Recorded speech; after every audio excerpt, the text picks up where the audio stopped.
Amin. Puji Tuhan, mari kita berdoa, saudara-saudari.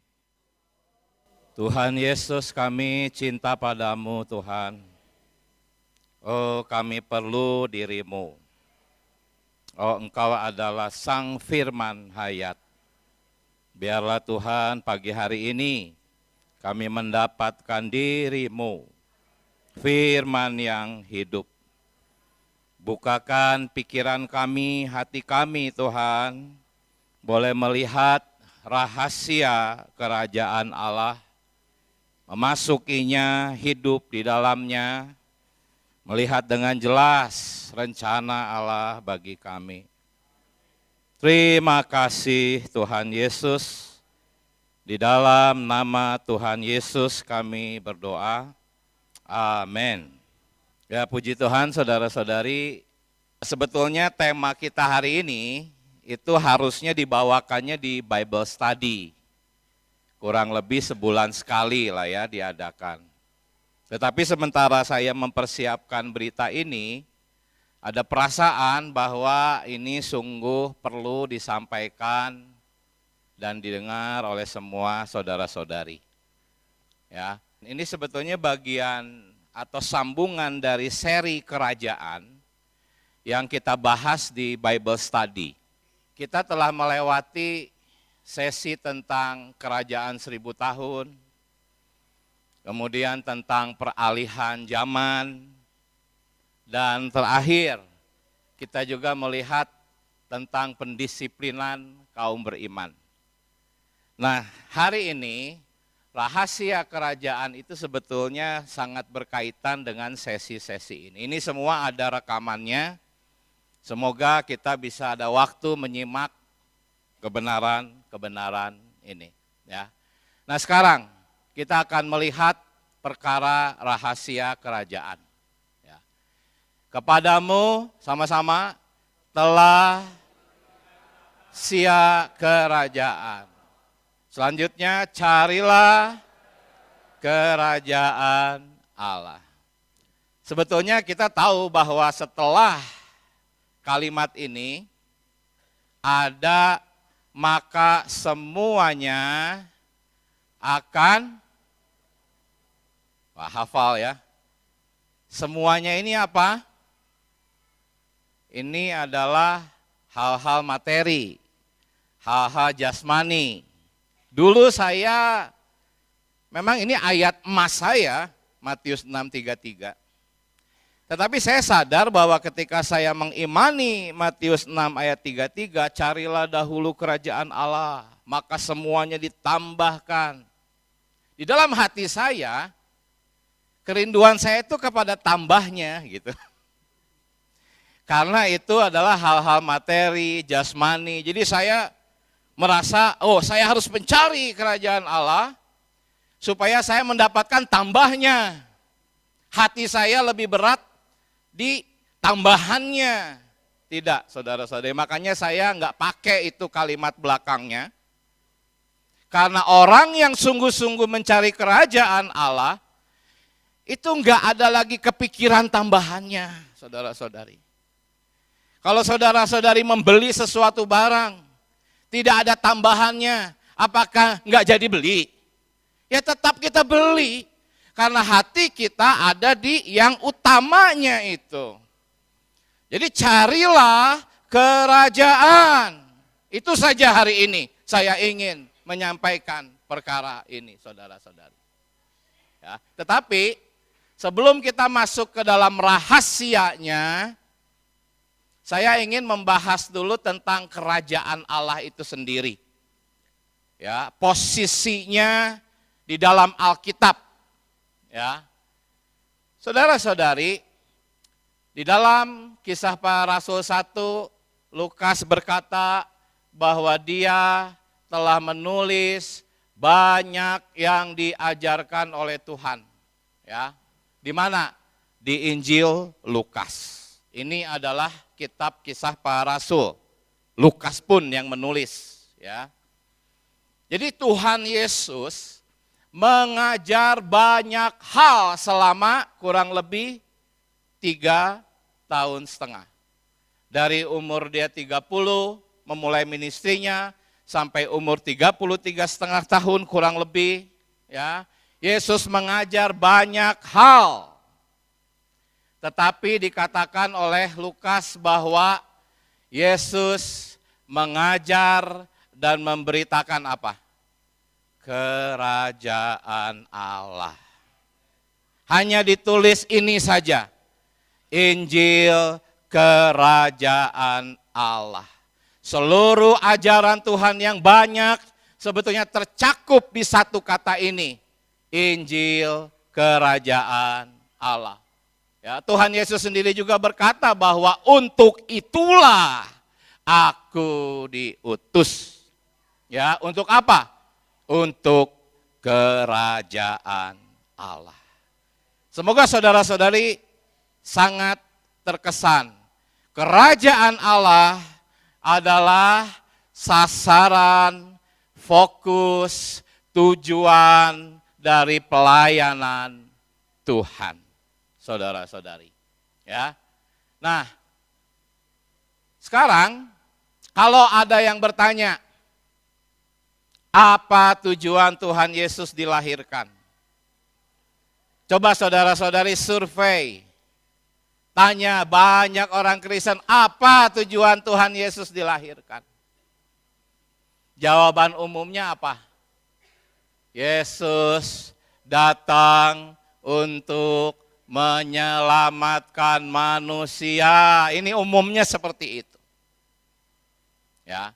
Saudara-saudari, memang ayat-ayat ini benar, ya. Yohanes 3 ayat 16, manusia itu percaya supaya tidak binasa.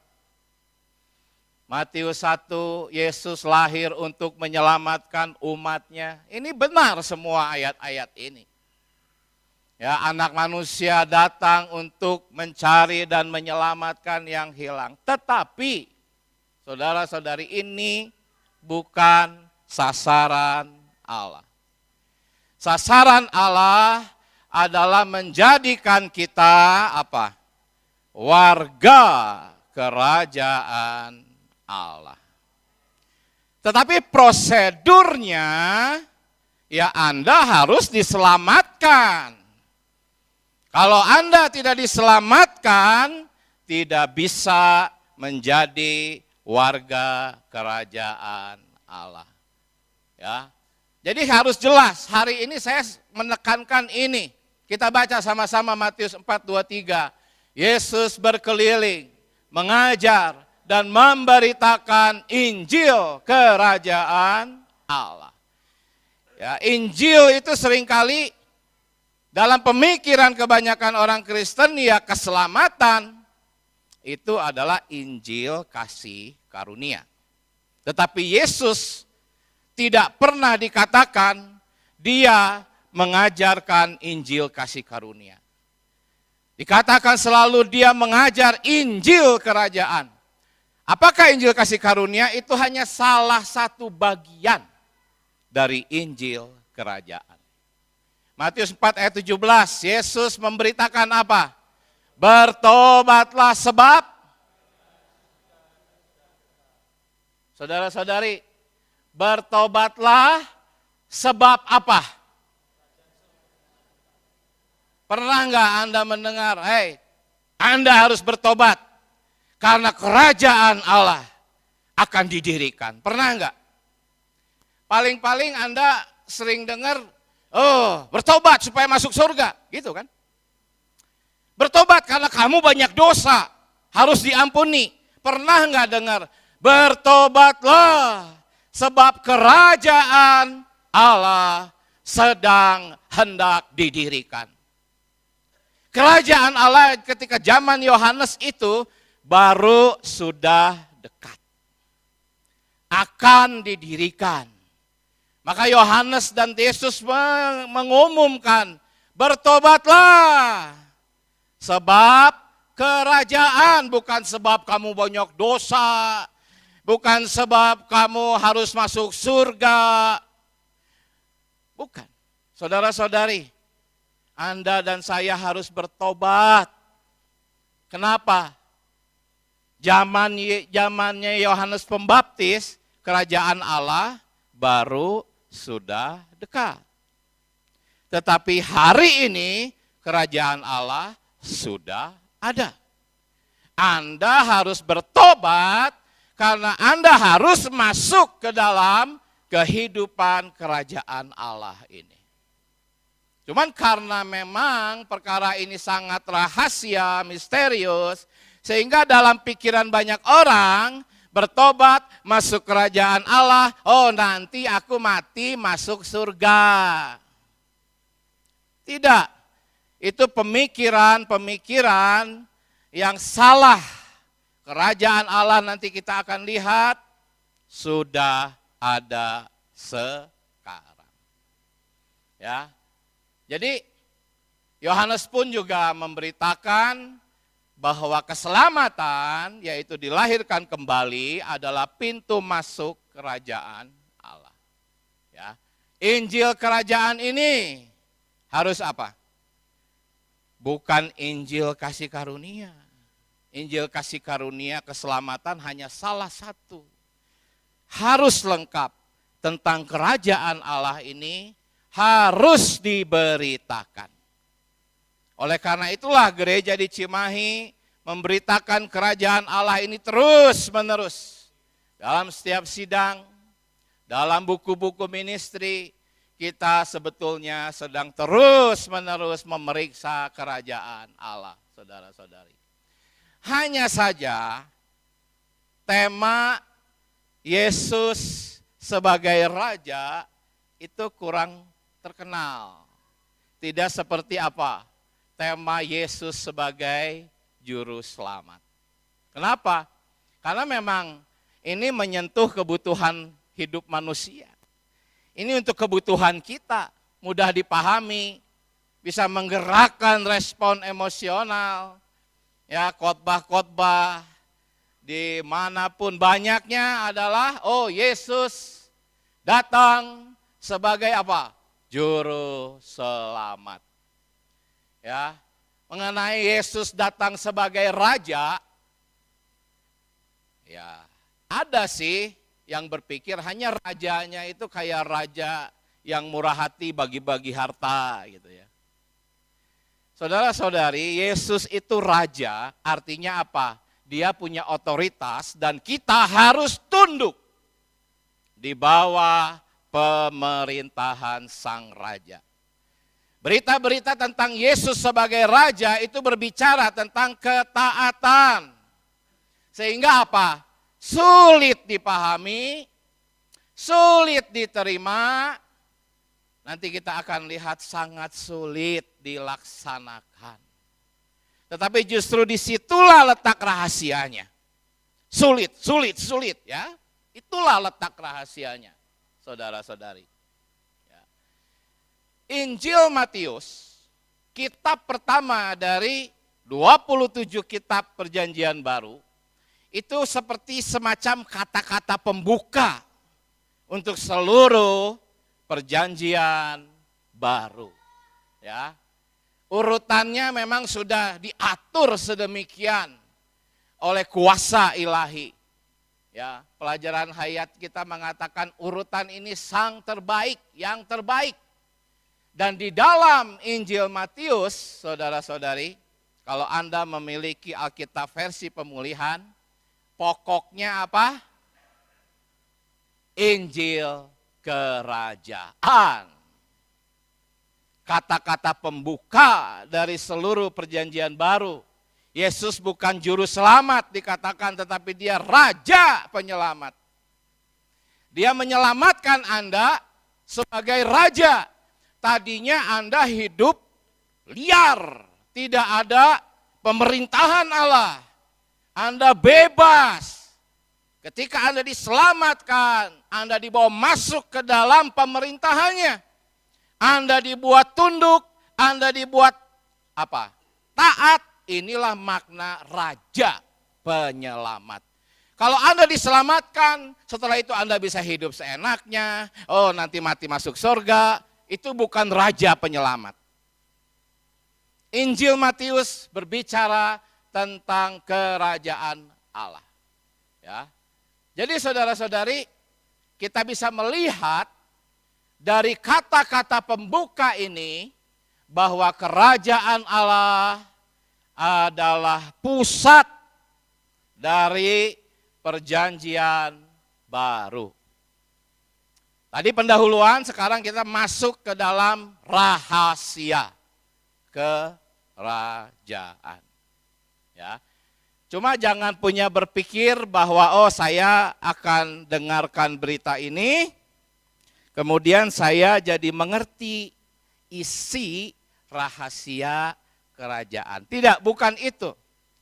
Hanya mendengarkan berita ini tidak membuat Anda mengerti rahasia kerajaan. Ini perkara terus-menerus tekun mencari, baru Anda bisa mendapatkannya.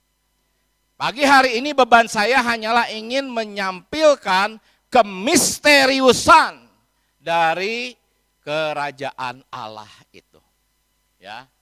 Saudara-saudari, kerajaan Allah itu karena misterius, maka tidak heran kebanyakan orang Kristen berpikirnya tentang masuk surga di atas awan-awan sana. Inilah bukti bahwa memang kerajaan Allah itu misteri bagi dunia. Bahkan bagi dunia kekristenan, saudara-saudari. Ya, coba lihat. Dikatakan apa Matius 12:28? Kerajaan Allah sudah datang. Bukan nanti setelah kita mati masuk surga. Karena sudah datang, maka apa? Carilah kerajaan Allah. Kata carilah menunjukkan bahwa kerajaan Allah ini bukan sesuatu yang mudah untuk ditemukan, saudara-saudari.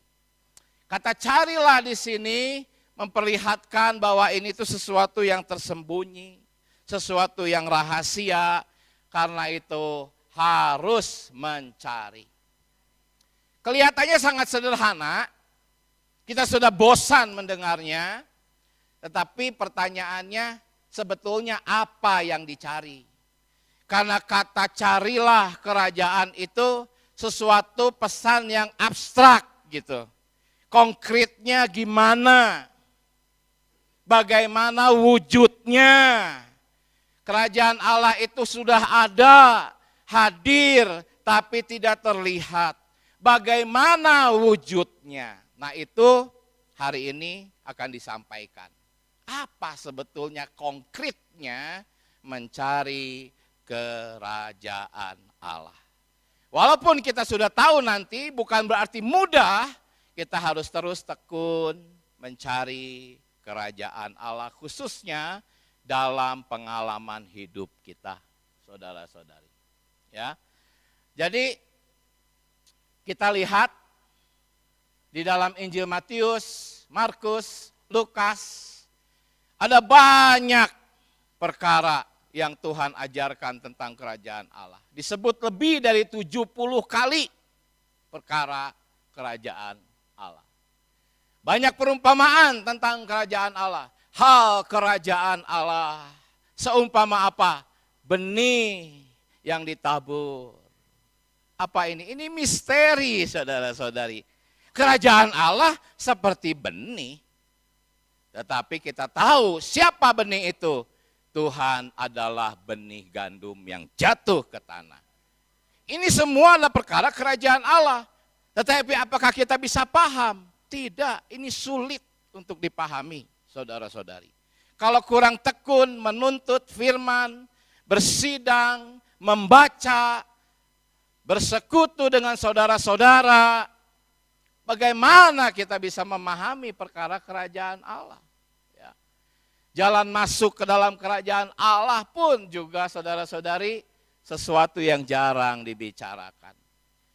Walaupun sedemikian, betapa banyak Tuhan berbicara tentang kerajaan, tetapi ketika Tuhan membicarakan mengenai kematiannya, sebagai penggenapan biji gandum itu jatuh ke dalam tanah, Lukas mencatat apa? Mereka tidak mengerti. Perkataan itu tersembunyi bagi siapa? Mereka loh 3,5 tahun bersama Tuhan. Langsung diajar oleh sang profesor surgawi. Ya, berhadapan muka, tapi mereka enggak mengerti. Ya, mereka tidak mengerti perkataan itu, namun segan menanyakannya. Ya, kita pun sering seperti itu. Kita mengabaikan ketidakmengertian kita. Akibatnya apa? Ya, Tuhan datang kembali. Oh, kita ingin mengulang lagi kehidupan, terlambat, saudara-saudari. Ya. Jadi inilah apa yang saya sampaikan. Yang saya sampaikan adalah sifat rahasia dari kerajaan Allah. Baru sampai situ saya menyampaikan. Hanya saya ingin urut sekali lagi. Pertama apa? Kerajaan Allah sudah datang. Kedua, kerajaan Allah tercatat banyak di dalam Alkitab. Ya, tetapi murid-murid tidak mengerti. Ya, sama seperti kita sebetulnya. Keempat, haleluya, kepadamu telah diberikan rahasianya. Tetapi walau demikian, kita tetap harus apa? Mencari. Tetapi sekarang saya tambahkan mencari rahasia kerajaan. Jadi mencari kerajaan itu apa? Ingat, mencari kerajaan itu adalah mencari sesuatu rahasia. Kalau di 1 Korintus pasal 2 itu dikatakan yang tidak pernah timbul dari hati manusia. Itulah yang disediakan. Jadi tidak ada orang-orang cerdas, pandai, IQ tinggi, jenius, bisa mampu memahami rahasia ini, karena itu tidak akan pernah timbul dari dalam hati manusia. Ya, karena itulah sampai di sini kesan yang saya ingin tanamkan adalah kerajaan itu bersifat rahasia, saudara-saudari. Ya, coba kita lihat lagi. Selanjutnya, ya, kita masuk nih sekarang. Apa sebenarnya wujudnya? Kita mencari kerajaan, apa yang kita cari? Langkah konkretnya bagaimana? Bentuknya gimana? Ini, saudara-saudari, semoga Tuhan menyertai kita bisa melihat kebenaran ini. Mari kita menyeru nama Tuhan. Oh Tuhan Yesus. Oh Tuhan Yesus, kami perlu dirimu. Amin. Saudara-saudari, kita tahu bahwa ada 2. Kerajaan Allah dan apa? Kebenarannya. Nah, hari ini saya ingin kita semua fokus kepada kata kebenarannya itu. Di situ kuncinya. Ya. Kata kebenaran, ya, tapi sebelumnya tentang kerajaan Allah itu apa sih? Anda disuruh mencari kerajaan Allah. Sebetulnya itu sama seperti misalnya Anda ingin menjadi warga negara Amerika Serikat. Anda tahu negara di sana makmur, nganggur aja dikasih duit. Oh, saya mau menjadi warga negara Amerika. Ada juga yang lebih kaya dari Amerika, negara kecil ya. Kalau nggak salah Luxembourg. Anda nganggur juga dibayar. Gak ada yang kelaparan. Saya mau menjadi warga negara Amerika. Ya. Seperti itu.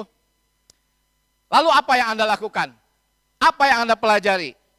Anda akan mempelajari hukum-hukumnya. Betul enggak?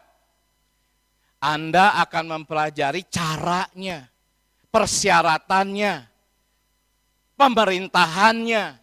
Bagaimana Anda harus punya surat ini, berkelakuan seperti ini. Begitu enggak? Tetapi banyak orang Kristen ingin menjadi warga kerajaan Allah, yang dipikirin apanya? Kenyamanannya. Nggak peduli dengan pemerintahannya. Nggak peduli dengan hukum-hukumnya. Itu kan ngaco, menggelikan akibat ajaran tradisional kekristenan tentang surga. Saudara-saudari, carilah kerajaan itu sama seperti Anda sedang mencari sebuah negara. Anda ingin menjadi warga negaranya. Beberapa negara perlu 10 tahun dulu baru bisa jadi warga negaranya. Anda akan dicek dulu, dilihat dulu kelakuan Anda, dicatat semua, baru Anda bisa jadi warga negaranya. Sedangkan kerajaan Allah adalah suatu kerajaan yang paling ketat di seluruh alam semesta. Saudara-saudari. Jadi, Anda ingin mencari kerajaan Allah, Anda harus menjadi bagian dari sistem hukumnya. Nah sekarang apa kebenaran? Kebenaran ini kata Yunaninya ya berasal dari kata dike. Pada dasarnya itu berbicara tentang standar, ukuran, aturan. Ya. Ini konteksnya apa? Tuhan membicarakan ini di dalam Matius pasal 5, 6, dan 7 tentang konstitusi atau hukum baru kerajaan Allah. Ya, kebenarannya di sini adalah standar hukum. Ya, kata dan di sini itu memang tepat, saudara-saudari. Tetapi menurut kata Yunaninya, ya, di Roma pasal 13 ayat 9 itu diterjemahkan dengan yaitu. Jadi kita boleh pakai kata dan, boleh, nggak salah. Tetapi kata yaitu menjelaskan maksud kata dan. Artinya apa? Kerajaan Allah dan kebenarannya itu disatukan, bukan dua hal yang terpisah. Oleh karena itu sebaiknya kita sekarang baca aja dengan pakai kata yaitu ya. Carilah kerajaan Allah apa? Yaitu kebenarannya. Kata teks Yunaninya di beberapa ayat di LAI diterjemahkan yaitu. Jadi apakah kerajaan? Kerajaan itu adalah kebenarannya. Apakah kebenarannya? Kebenarannya adalah standar daripada hukum kerajaan itu. Anda mencari kerajaan surga, ya tetapi yang dipikirkan oh jalan dari emas, ya. Oh di sana nggak ada air mata. Itu yang Anda cari. Tuhan berkata carilah kebenarannya, karena itulah kerajaan Allah. Jadi sekarang kita mulai ada titik terang, wujud dari kerajaan Allah itu adalah hukum-hukumnya. Atau apa? Standar hidupnya. Karena kata kebenaran itu berarti standar, ukuran, tata pemerintahan, dan konteksnya di sini bukan standar kebenaran teologis. Ingat, tetapi apa? Standar kehidupan sehari-hari. Ya, semoga saudara-saudari masih bisa mengikuti. Sekarang kita sudah bisa melihat ini. Bahwa apa? Pertama, kerajaan Allah sudah datang. Kemudian apa? Kepada kita sudah diberi rahasianya.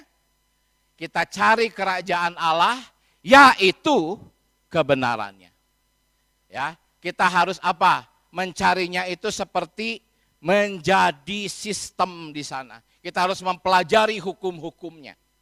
Ya, karena apa? Karena kerajaan Allah itu berbicara tentang standar hukum.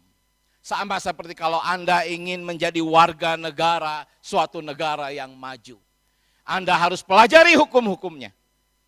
Itulah Anda mencari negara Amerika, pelajari hukum-hukumnya, pelajari undang-undangnya, maka Anda akan bisa menjadi warga kerajaan Amerika. Anda ingin menjadi kerajaan Allah, pelajarilah kebenarannya. Rahasianya ada di sana untuk hidup sebagai warga kerajaan Allah. Jadi apa? Mencari kerajaan Allah tidak dapat dipisahkan dari mencari standar kehidupan kerajaan. Jadi kalau kita bahasa gampangnya sekarang, carilah standar kehidupan kerajaan. Itu makna menurut teks aslinya pun demikian. Tepat, carilah kerajaan, artinya carilah standar hukumnya. Dan apa? Bukan untuk diketahui secara doktrin, tetapi untuk apa? Dihidupi. Carilah standar hukum kerajaan dan hidupilah. Maka Anda akan menjadi warga kerajaan. Tidak cukup selamat, tidak cukup hanya percaya. Saudara, saudari, harus mengerjakan keselamatan. Jadi apa? Sekarang kita singkat, semua pembahasan ini kita bagi saja. Sekarang rahasia kerajaan adalah standar hidup kerajaan. Saya akan menjabarkan lebih lanjut agar Anda yakin bahwa memang inilah firman Allah. Kalau Anda mempunyai Alkitab versi pemulihan, di sana ada garis besar semacam ini. Matius 5, 6, 7. Ingat, carilah kerajaan Allah, itu ada di Matius pasal 6. Di tengah-tengah. Ya. Judulnya apa? Pengumuman konstitusi kerajaan. Apakah pengumuman konstitusi kerajaan? Itu pengumuman standar hidup. Setelah Tuhan menyajikan poin-poin ini, ada 7 poin, bagaimana standar hidup, Tuhan berkata, carilah. Apa? Kebenarannya. Karena carilah kerajaan, yaitu kebenarannya. Jadi kita singkat aja, carilah standar hidupnya. Jadi Anda mau mencari standar hidup yang bebas, yang santai, saya mau dapat gaji hari Minggu, tapi hari Sabtu, Senin sampai Sabtu nggak usah kerja. Ada nggak yang standarnya kayak gitu? Tidak bisa, saudara-saudari. Anda mau kerajaan Allah? Pasti amin. Carilah standar hidupnya. Carilah bagaimana cara menghidupinya. Nah, sekarang saya dengan singkat akan membahas 3 pasal ini, 5, 6, 7.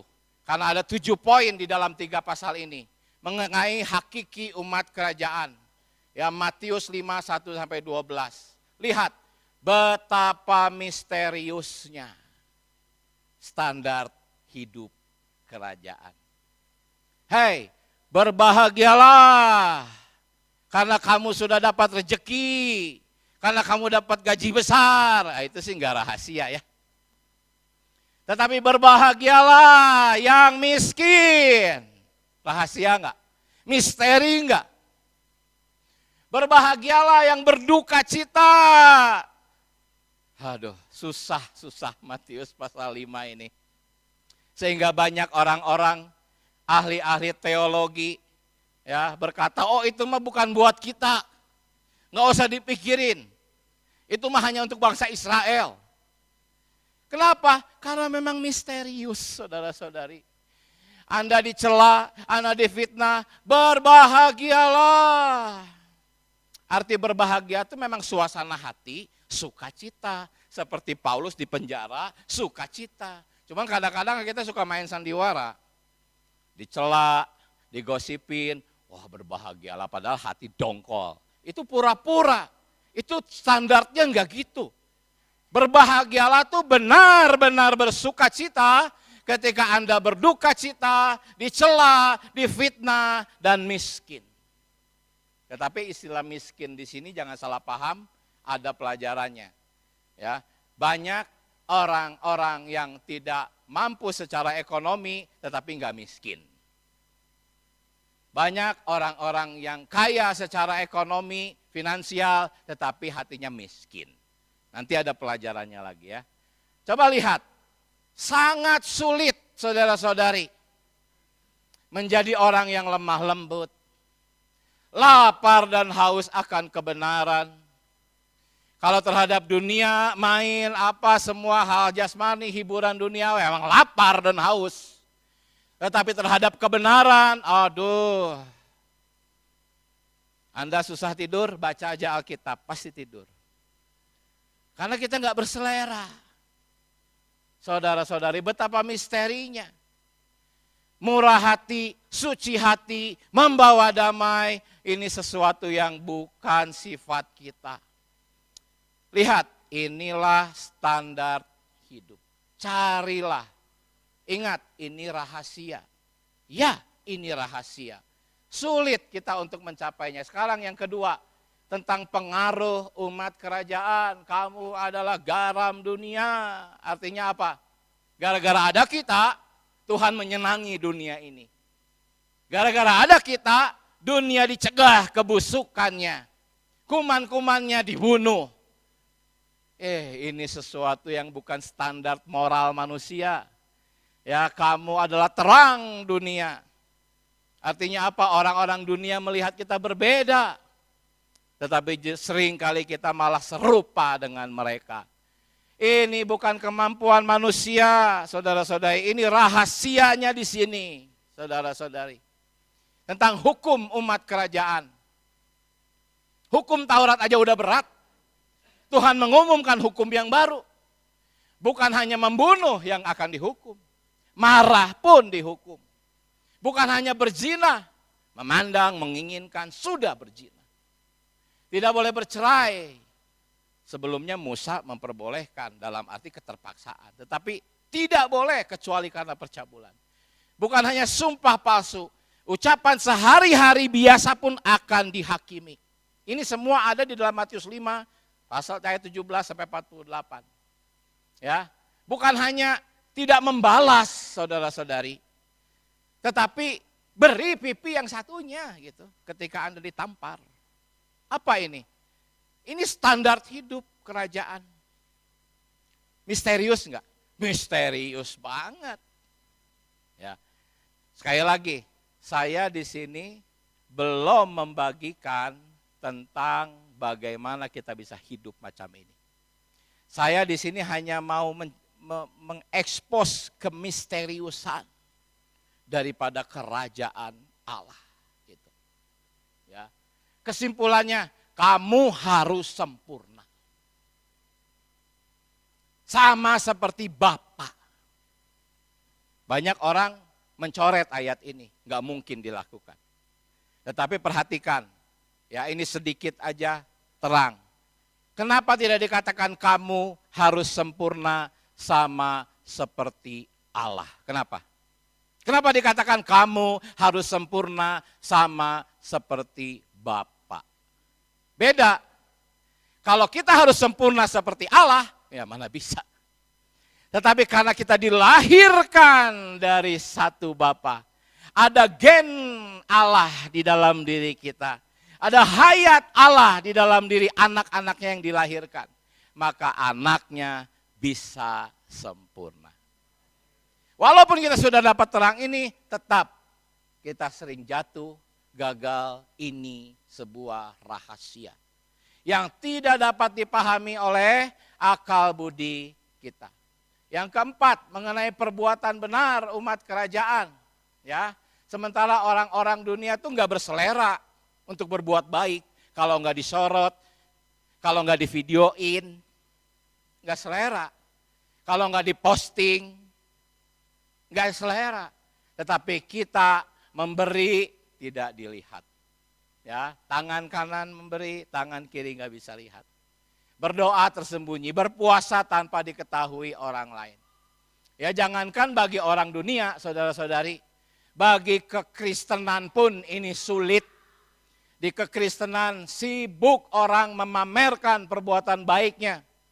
Coba kalau tidak diumumkan, mau orang memberi uang dalam jumlah banyak. Tapi kalau diumumkan ya masih orang mau. Tapi kalau tidak diumumkan, tidak ada yang mau. Kenapa? Karena memang standar ini bukan standar manusia. Inilah standar kerajaan Allah. Saudara-saudari. Tentang kekayaan materi paling misterius ini. Ya, Tuhan Yesus berkata, jangan kumpulkan harta di bumi.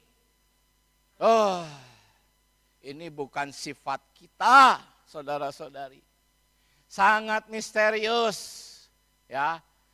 Sementara ya orang-orang dunia inilah yang dikejar, tetapi justru Tuhan melarangnya. Ya, kenapa? Karena ada harta yang tidak terlihat.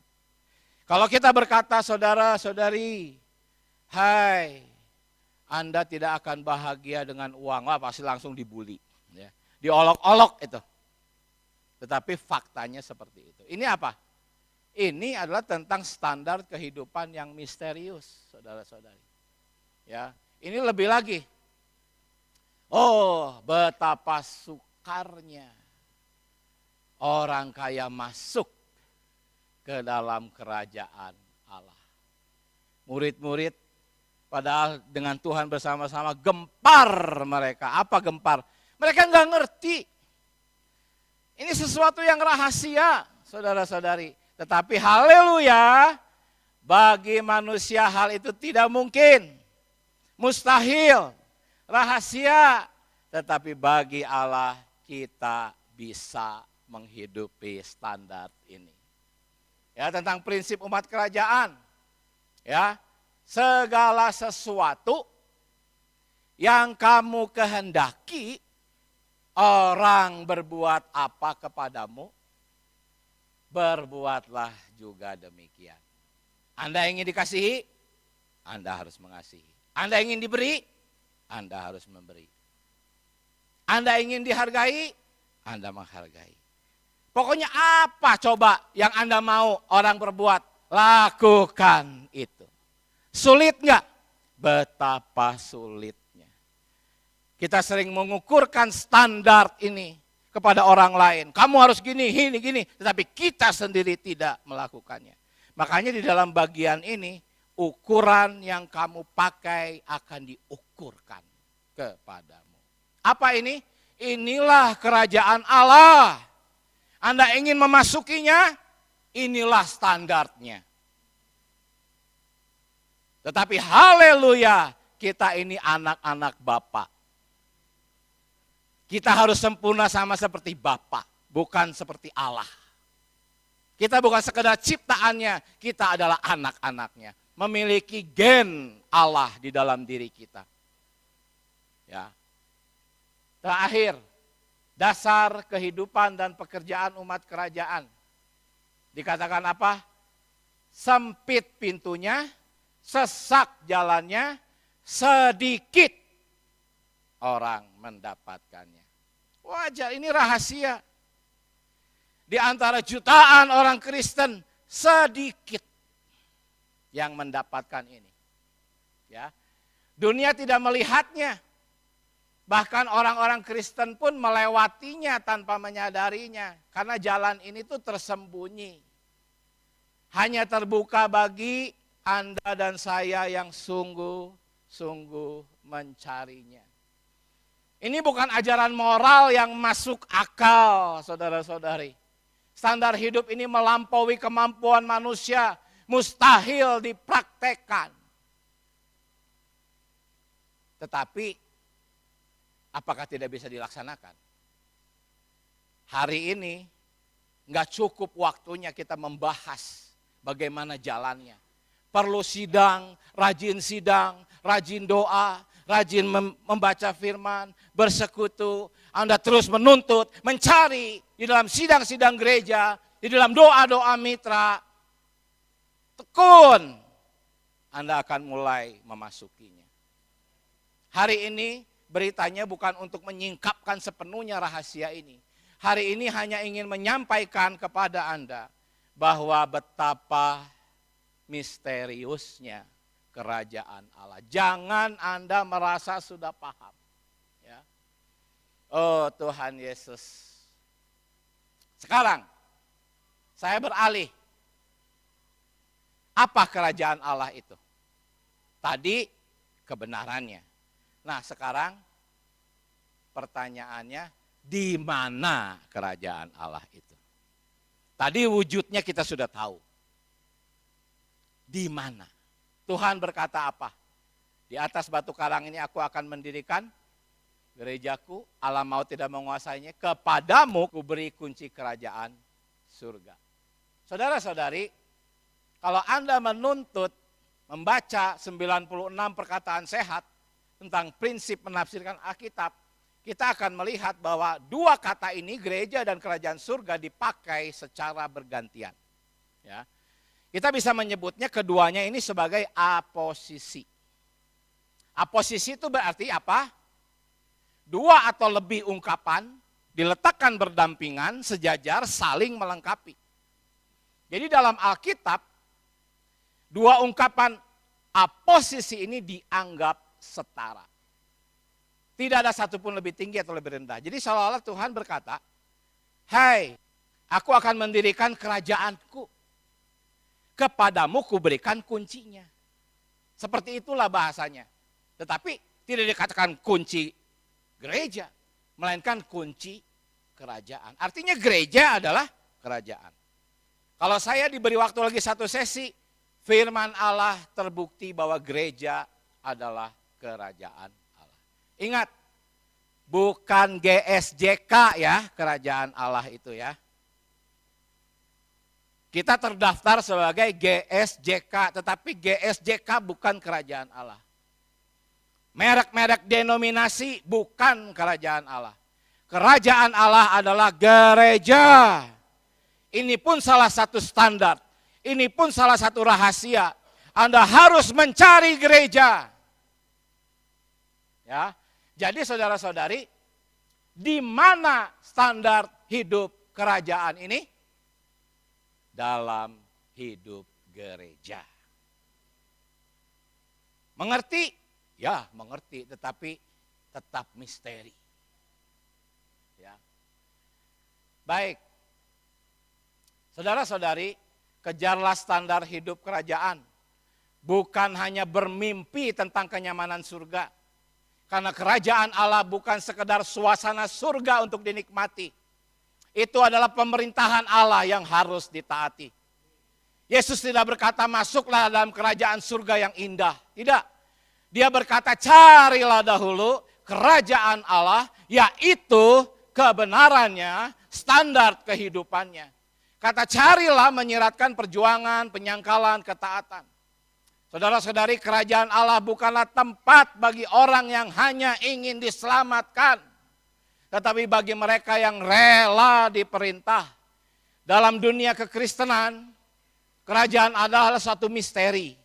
Itulah sebabnya kebanyakan ajaran tradisional dalam kekristenan hanya membuat orang-orang Kristen mendambakan keindahan kerajaan surga. Tanpa memikirkan bagaimana dapat supaya bisa menjadi warga kerajaan surga. Akibatnya banyak orang Kristen membayangkan apa? Jalan dari emas, istana gemerlap, damai tanpa air mata. Tetapi mereka tidak memikirkan standar hidup di dalam kerajaan itu. Sungguh menggelikan saudara-saudari. Mereka mendambakan kenyamanan surga, tetapi menghindari standar hidup dalam kerajaannya. Mereka mengagumi sang raja, tetapi enggan hidup di bawah pemerintahannya. Jadi jangan hanya mengagumi kenyamanan kerajaan surga, tetapi kejarlah standar kerajaannya. Itulah makna dari carilah kerajaan. Karena hanya yang hidup menurut standar kerajaan Allah, yang dapat tinggal di dalam kerajaan manifestasinya nanti. Hari ini kerajaan Allah belum berbentuk manifestasi. Masih berupa kehidupan gereja. Masih ada kasih karunia. Tetapi kalau Anda belum mencapai standar ini, Anda tidak bisa masuk ke dalam kerajaan 1000 tahun. Itulah sebabnya di sesi itu, 2 sesi pertama saya membahas tentang kerajaan 1000 tahun. Ya. Saudara-saudari, sekarang bagaimana kita bisa memiliki kemampuan untuk menurut standar kerajaan Allah? Ini kan pertanyaannya. Bagaimana kita bisa mencapai standar itu? Saya tidak akan bahas ini, tetapi sebetulnya ini adalah tentang pendisiplinan.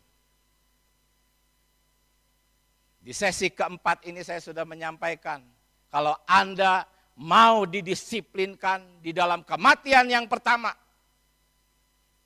Anda akan mencapai standar itu.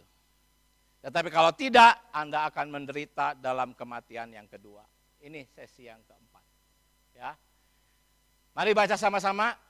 Paulus dan Barnabas menguatkan hati murid-murid itu. Dan menasehati mereka. Supaya mereka apa? Bertekun di dalam iman. Dan mengatakan bahwa untuk masuk ke dalam kerajaan Allah, kita harus mengalami banyak sengsara. Amin, saudara-saudari. Ini sedikit saja sebagai gambaran. Setelah Tuhan Yesus menceritakan banyak ajaran, ada waktu 40 hari setelah dia bangkit. Dikatakan bahwa selama dia belum mati dan bangkit, Tuhan berkata apa? Masih banyak hal yang harus kukatakan kepadamu. Tetapi sekarang kamu belum dapat menanggungnya. Tetapi apabila ia datang, yaitu roh kebenaran, ia akan memimpin kamu ke dalam seluruh kebenaran. Carilah kerajaan Allah dan apa? Dan kebenaran. Roh itu yang akan memimpin Anda menemukan kebenaran. Maka ketika 40 hari, ketika Tuhan bangkit, Tuhan gak langsung naik ke surga. Dia menyempatkan 40 hari. Terus menerus berbicara tentang apa? Kerajaan. Tuhan tidak berkata, selamatkan orang. Berbuat baiklah. Enggak, Tuhan selama 40 hari. Ya, seluruh berita-berita yang banyak itu dia simpulkan hanya di dalam satu kata, kerajaan Allah. Ya, betapa luar biasanya saudara-saudari. Masih banyak hal yang harus kita dengar dari Tuhan. Tentang apa? Tentang rahasia kerajaan. Oleh karena itu saudara-saudari, mari rajinlah mengikuti sidang-sidang. Rajinlah bersekutu, ya, agar kita bisa memahami pembicaraan Tuhan mengenai kerajaan. Murid-murid di sini belum bisa memahami karena mereka belum mendapatkan roh pemberi hayat. Tetapi kita bisa memahaminya, saudara-saudari. Ya, kerajaan Allah bukan hanya sesuatu yang akan datang, sedang datang melalui kita. Melalui cara kita apa? Melayani. Sebetulnya beban berita ini adalah untuk saudara-saudari yang sudah punya hati melayani. Nanti siang kita akan berkumpul. Jangan pulang.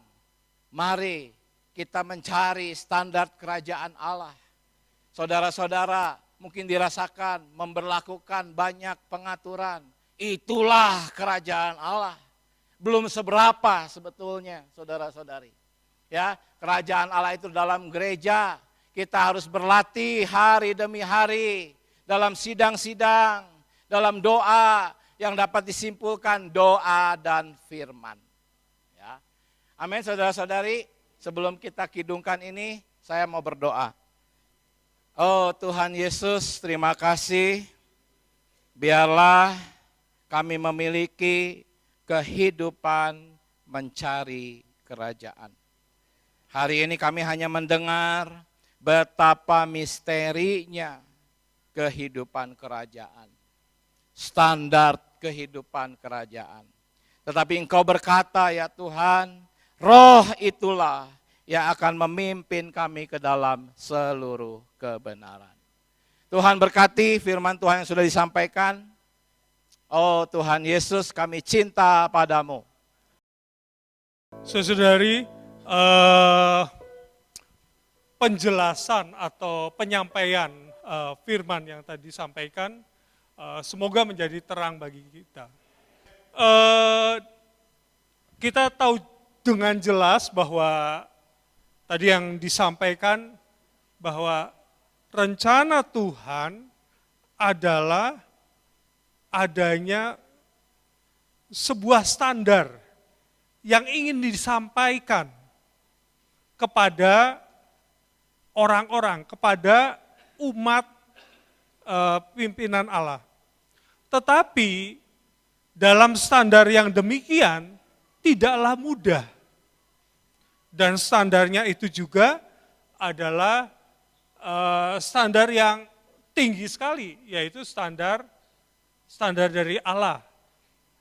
Nah, untuk itu kita melihat bahwa yang bisa dilakukan adalah hanya pengasih-pengasih Tuhan. Dikatakan bahwa di ayat yang 11 katakan, lalu ia berkata kepada mereka, kepadamu telah diberikan rahasia. Telah diberikan rahasia. Nah, kepada siapa ini? Mereka adalah para pengasih Tuhan. Tetapi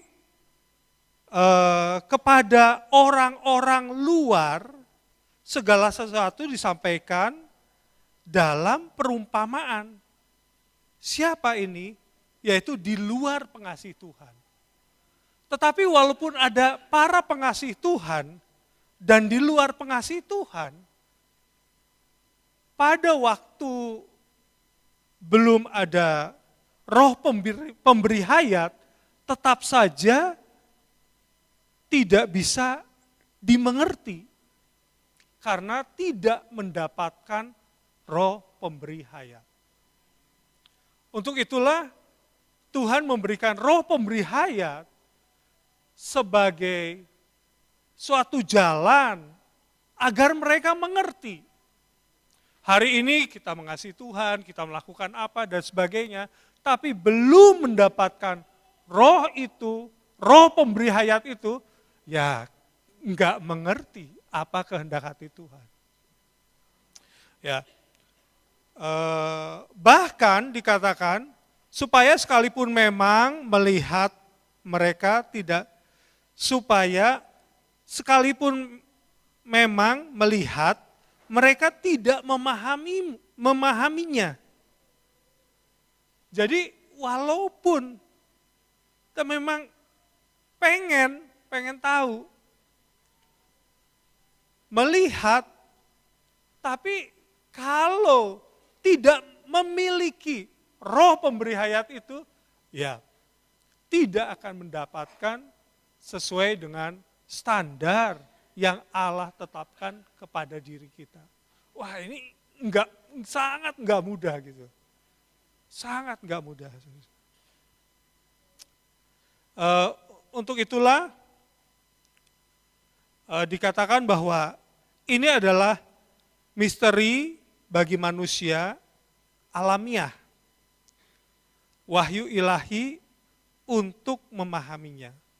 Jadi segala hal yang masih alamiah dan standarnya bukan roh itu, maka tidak akan mendapatkan wahyu itu, tidak akan memahami standar itu. Ya, kita sekarang tahu bahwa apa standar itu adalah standar roh itu yang tinggal di dalam diri kita. Nah, tetapi bagaimana roh itu yang tinggal di dalam diri kita bisa menjadi standar ilahi, adalah roh itu yang di dalam diri kita harus diperhidupkan. Hanya Kristus dan gereja sebagai realitas, hanya dalam penghidupan gereja yang real, baru bisa mendapatkan penyingkapan. Tanpa ini, saudari, kita hanya, oh begini ya ternyata, oh begini ya, tapi bukan standar Allah. Bahkan kita menganggapnya, oh ya ini yang benar, ini yang benar, ini yang menurut saya tepat gitu. Tapi bagaimana standar Allah adalah di dalam Kristus, di dalam penghidupan gereja. Dikatakan tadi Kristus dan gereja sebagai realitas. Inilah yang harus kita kejar. Perkara, oh saya memahaminya apa, semakin kita menikmati Kristus, hidup dalam penghidupan gereja, maka akan semakin tersingkapkan. Tapi kalau kita hanya, wah menurut saya ini yang benar, malah semakin tidak mendapatkan Kristus yang real, standar yang Allah inginkan.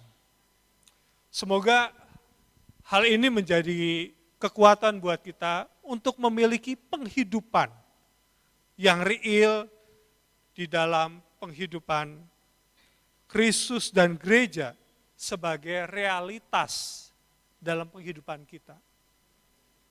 Tidak hanya menghafal, tapi benar-benar, apalagi di FKKP minggu-minggu ini, kita harus dengan real mendapatkan Kristus. Bukan tahu